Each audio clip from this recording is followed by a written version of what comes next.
Musiek is vir my soos terapie. Dit maak nie saak in watter omgewing ek is of in watter mood ek is nie. Ek dink musiek is net een van daai goedjies wat jou net instantly beter kan laat voel oor enigiets in die lewe. Dis my, hoe sal ek sê, dis my terapie.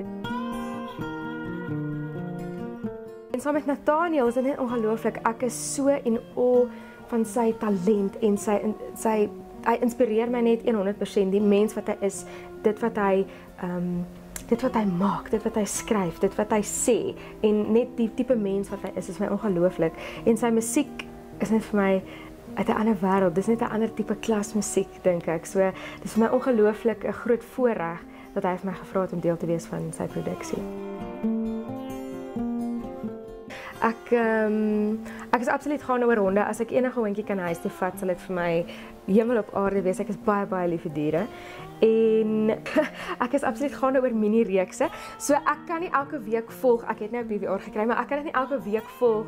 Jy weet soos ander mense doen nie. So ek koop dit vir my en dan binge ek daarop. Ek gaan vir soos 'n hele dag wat ek net reekse van dit kyk. Ek kan dit baie goed doen. En dan, ek dink wat mense nie van my weet nie, is ek is mal daaroor om te dans. Ek kan vir 4-5 ure op die dansbaan wees sonder moeg te raak en ek hou net aan en ek raak soos 'n masjien. Dis vir my verskriklik lekker en dit laat my baie van my stres laat ontslaa raak.